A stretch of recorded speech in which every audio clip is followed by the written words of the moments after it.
Equity shares हम लोगों ने देखे. Now we are moving towards the preference share capital. Okay. Preference share capital मतलब क्या? More commonly referred to as the preferred stocks. Okay.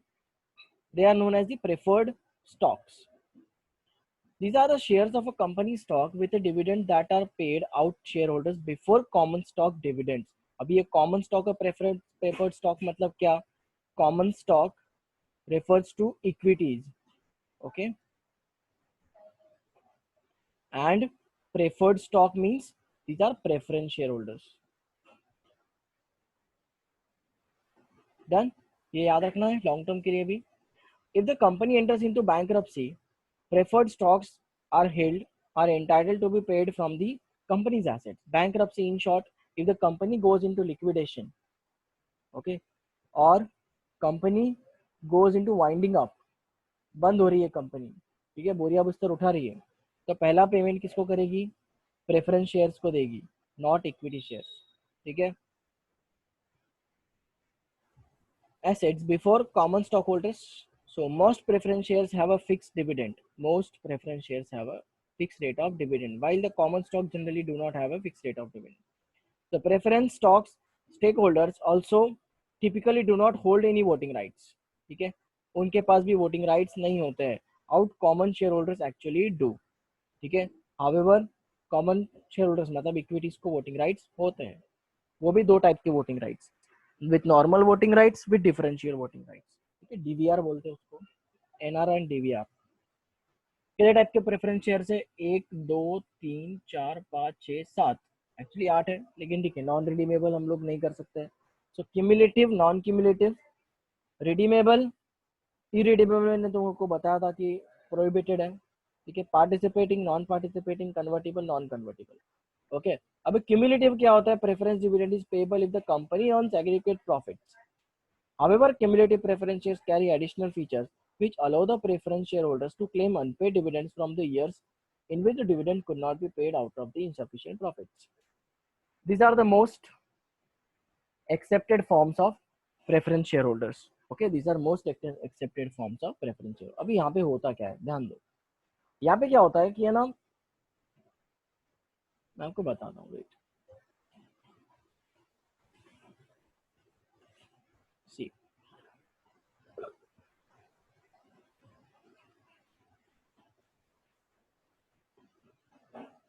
Cumulative. Okay, cumulative preference shares. तो यहाँ पे क्या होता है कि ये कंपनी है, ठीक है, this is the preference share holder, PSH लिख देता हूँ मैं, प्रेफरेंस शेयर होल्डर. ठीक है. कंपनी इसको देती है 7% से डिविडेंड. ठीक है, इसने 100 रुपया इन्वेस्ट किया है कंपनी में, इसको 7 रुपीज का डिविडेंड मिलेगा. ठीक है.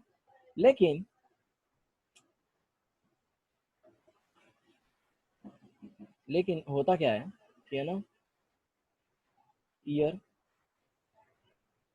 2020 में ये कंपनी के पास, ठीक है, ये कंपनी के जो प्रॉफिट्स है, ये कंपनी के profits are insufficient. Okay, these are insufficient to pay dividend. Okay, so ये जो 7 रुपए का डिविडेंड होगा, ये है ना एक अलग से अकाउंट में रखा जाएगा. Okay, this is put into this account. ठीक है. अनपेड डिविडेंड अकाउंट इसको बोलते हैं हम लोग, unpaid dividend account, dividend account. और इस अनपेड डिविडेंड हम लोग इसको कैरी फॉरवर्ड करते जाते हैं. फिर आ गया ईयर 2021. ओके, इधर का भी 7 रुपए का डिविडेंड पेंडिंग है. ठीक है. फिर आया ईयर 22, फिर भी हमारे प्रॉफिट्स एडिक्वेट नहीं है उनको देने के लिए, इसके लिए 7 रुपए का डिविडेंड. फिर आया 23 और बहुत अच्छे खासे प्रॉफिट्स थे 23 वाला ईयर. तो हम लोगों ने क्या किया, ये 7, ये 7 और ये 7 तीनों का मिला के और 23 का 7, ठीक है, ऐसे मिला के उसको तो पूरा 28 रुपीज का डिविडेंड पे कर दिया. किसको? ये वाला बंदा. ठीक है. कंपनी खुश, बंदा खुश. आया समझ में? ओके, एकदम क्लियरली समझ में आया what you mean by cumulative. It's profits are get accumulated. ठीक है. जब है ना हमारे डिविडेंड जब एक्यूमुलेट होते जाता है ओवर द इयर्स.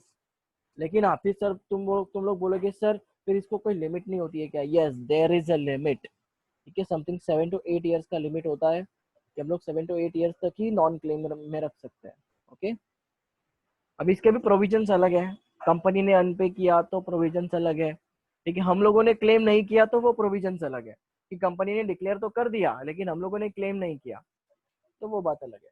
ठीक है, सो दिस इज अ, मैं यहाँ पे एक्चुअली अंडरलाइन कर देता हूँ उसको, क्यूमुलेटिव क्यूमुलेटिव प्रेफरेंस शेयर। ठीक है, इसको याद रखो, इसको सेव कर लेता हूँ। ठीक है, next is non-cumulative. The holders of non-cumulative preference shares will get preference dividend if the company earns sufficient profits, but no dividend if company does not earn any profit.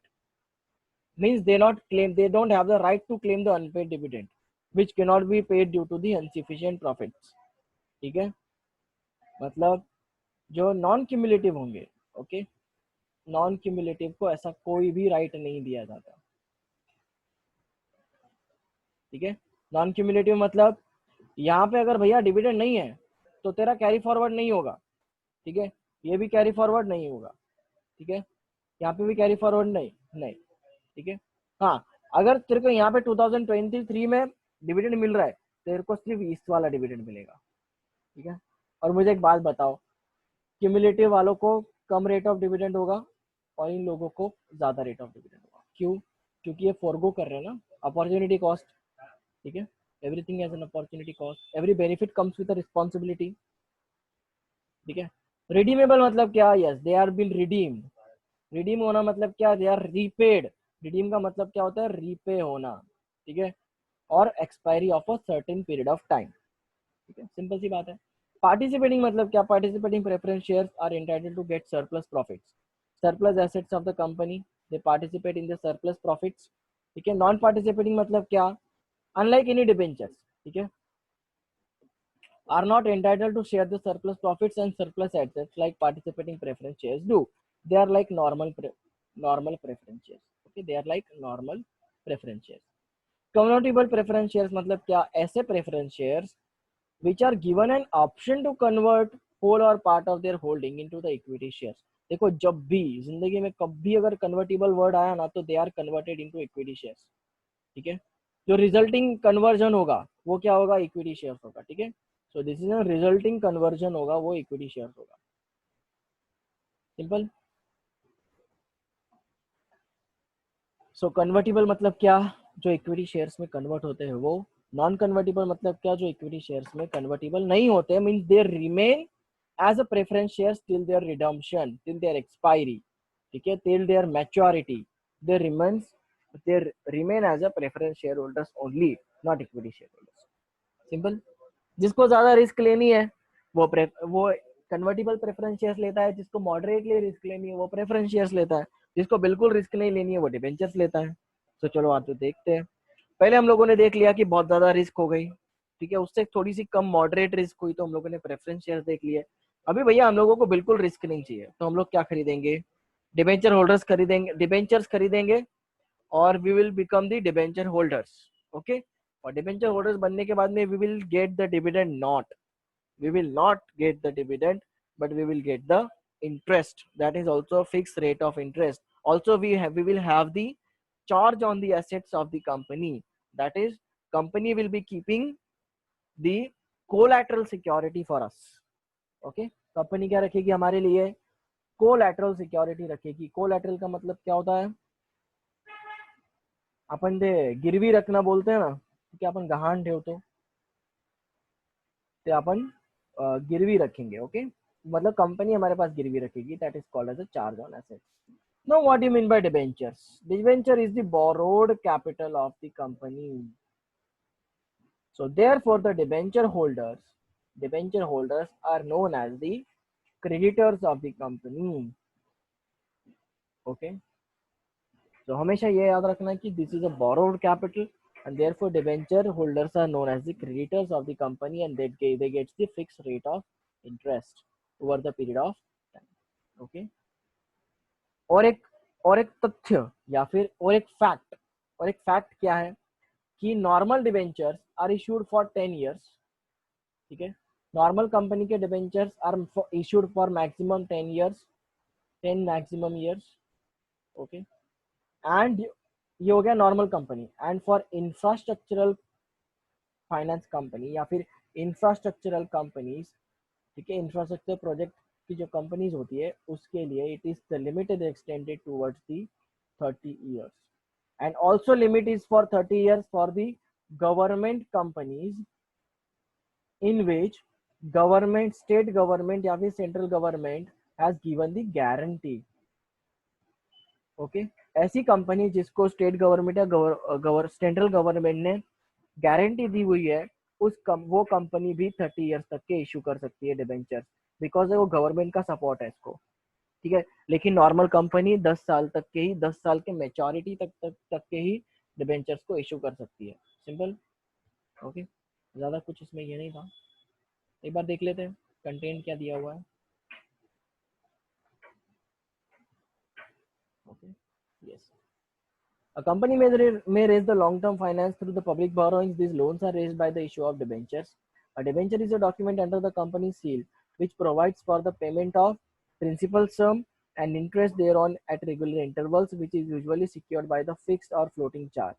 Now, what is the difference between fixed and floating charge? ठीक है, इसको save कर लेता हूँ, ठीक है। Now, what do you mean by fixed and floating charge?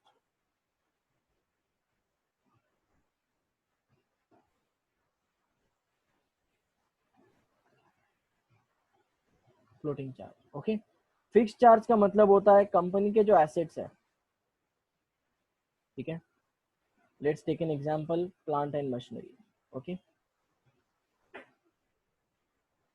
Plant and machinery पे ही चार्ज है, ठीक है, मतलब कोई भी एक ही एसेट्स पे चार्ज है, ठीक है, it is known as the fix charge.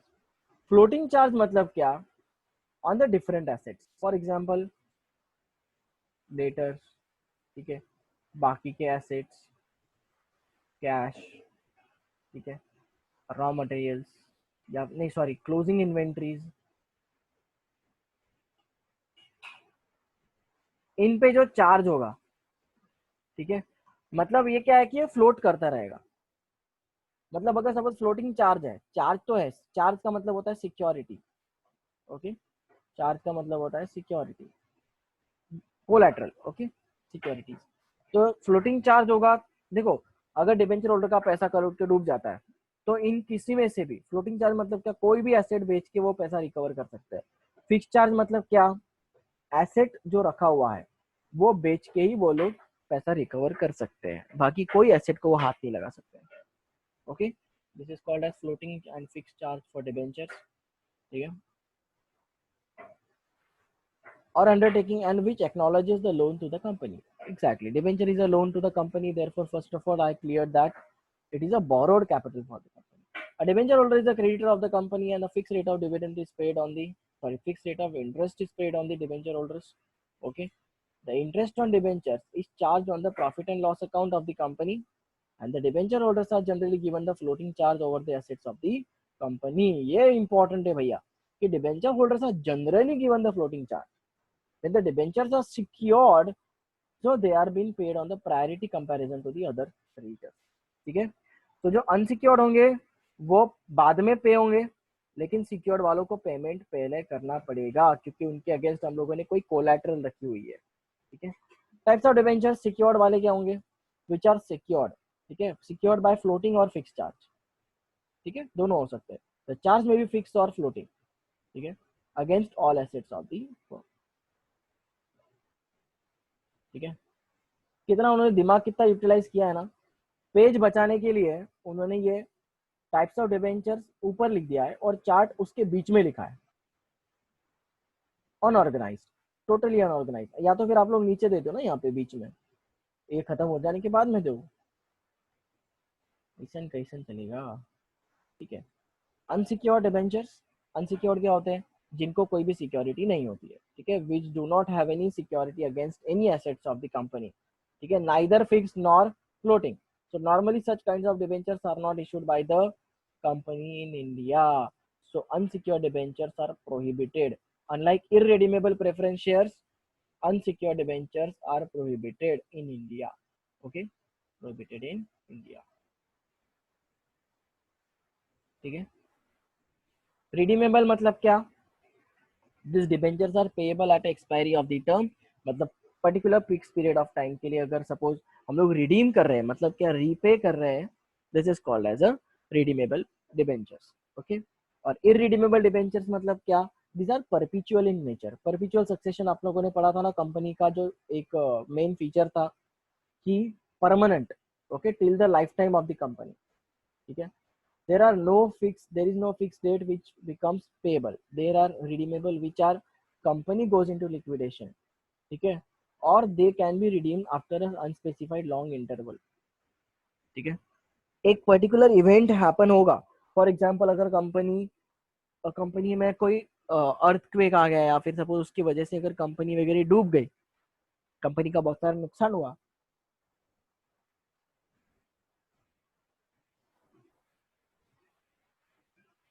Sorry guys. Company का अगर नुकसान हो गया तो कंपनी क्या करेगी? इरिडीमेबल प्रेफरेंस शेयर्स तभी पे होंगे. ओके. उसके बाद में फुल्ली कन्वर्टेबल. ठीक है. सॉरी, ये कन्वर्टेबल डिबेंचर्स के दो टाइप्स है. ठीक है. कन्वर्टेबल डिबेंचर्स के ये दो टाइप्स है कि फुल्ली कन्वर्टेबल या फिर पार्टली कन्वर्टेबल. अभी मैंने 12th वालों को पढ़ाया है. ठीक है.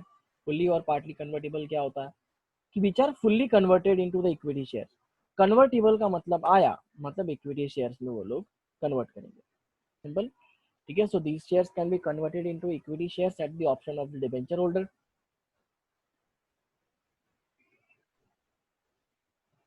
So, if he wishes them to for a specific time interval, that the shares will be converted into equity shares and he will become the shareholder and not the debenture holder. ठीक है. फिर जो rights and duties होंगी वो share holders की होंगी, ना कि डिबेंचर होल्डर्स की. ओके. पार्टली कन्वर्टेबल मतलब क्या? थोड़ा ही पार्ट. अगर सपोज हम लोगों ने 1000 डिबेंचर्स लिए तो उसमें से हम लोग सिर्फ 100 डिबेंचर्स का शेयर होल्डर में कन्वर्ट कर रहे हैं eight their market price. Okay. Non convertible मतलब क्या? which do not have an option for converting into the shares. ठीक है. Unlike any redeemable debentures, they are been redeemed over the period of time. ठीक है. So no conversion will take place. So most common types of debentures are non-convertible redeemable. Okay, ऐसे बोलते हैं उसको, non-convertible redeemable debentures. ठीक है. Now what do you mean bearer and registered debentures?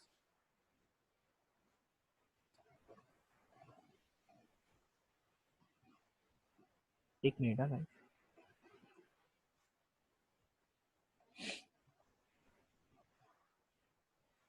Yes. Bearer debentures क्या होता है कि bearer debentures are those payable on the payable to the bearer thereof. ठीक है. देखो, बेयरर मतलब क्या होता है कि जिसके पास वो चीज है. Bearer of this document. आप लोगों ने 12th स्टैंडर्ड में बचपन में चेक सीखा होगा. ठीक है. आई प्रॉमिस टू पे द सम ऑफ, या फिर आपके पास अगर 100-200 का नोट होगा, 500 का नोट होगा. ठीक है. तो वहां पे देखो, वहां पे लिखा होता है कि I promise to pay ₹500 to the bearer of this document.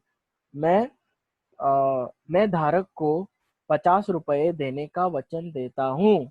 मैं धारक को 200 रुपए देने का वचन देता हूँ. अभी देखो ऐसा लिखा होगा वहां पे. ठीक है. सो बेरर डॉक्यूमेंट मतलब क्या? बेरर डिबेंचर्स मतलब क्या कि this can be transferred by mayor delivery. आप लोगों ने अभी पढ़ा होगा. ठीक है. मैम ने लॉ में पढ़ाया होगा कि बेरर मतलब क्या होता है. Mayor delivery. सपोज अगर आज जानवी के पास डिबेंचर सर्टिफिकेट है. ठीक है. Bearer debentures. ठीक है. वो भी कौन सा है? बेरर डिबेंचर्स है. तो वो वैष्णवी को सिर्फ बाय मेयर डिलीवरी ये डिबेंचर सर्टिफिकेट इसको हैंड ओवर कर देगी और उससे कंसिडरेशन ले लेगी. तो अभी कौन ओनर हो गया डिबेंचर्स का? वैष्णवी हो गई. सिंपल है बहुत. ठीक है. Who produces the interest coupon and he is the owner of the debentures. ठीक है. जो कूपन होते हैं, कूपन्स होता है एक्चुअली, वो इंटरेस्ट के कूपन्स होते हैं. सो वो डिबेंचर का बेरर होता है. रजिस्टर्ड मतलब क्या? Those which are payable on the person who appear in the register of debenture holders. ठीक है. बेरर मतलब क्या? सिंपली जिसके हाथ में वो कूपन होगा वो उसको पेबल होगा. लेकिन रजिस्टर मतलब क्या कि सपोज जानवी ने अभी रजिस्टर किया हुआ था, मतलब जो कंपनी के बुक्स में था वो किसका नाम था? जानवी का नाम था. तो वो वैष्णवी को पे नहीं कर सकती. ठीक है. सिर्फ और सिर्फ जानवी को ही पे कर सकती है. ओके. एक्चुअली ये चैट बॉक्स खुल नहीं रहा है मेरा यहाँ पे, सो लेट मी सी फर्स्ट।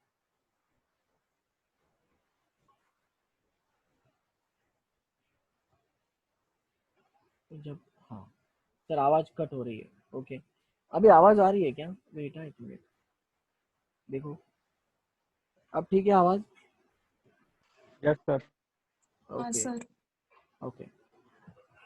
हाँ तो क्या बोल रहा था मैं, यस ठीक है। रजिस्टर्ड डिबेंचर्स क्या होते हैं? जो रजिस्टर्ड कंपनी के रजिस्टर में लिखे होते हैं, ठीक है, जिनका नाम कंपनी के रजिस्टर में लिखा हुआ होता है। आया समझ में? These are called as registered debentures. Simple. अभी है ना हम लोग एक काम करते हैं, will stop here now for today, will stop here. सब आए हुए कह रहे, सिर्फ रुचिता बाकी है बस, है ना? सो यार तुम लोग है ना, अगर तुम लोग नहीं अटेंड कर रहे हो ना करंट अफेयर्स के लेक्चर, एक मिनट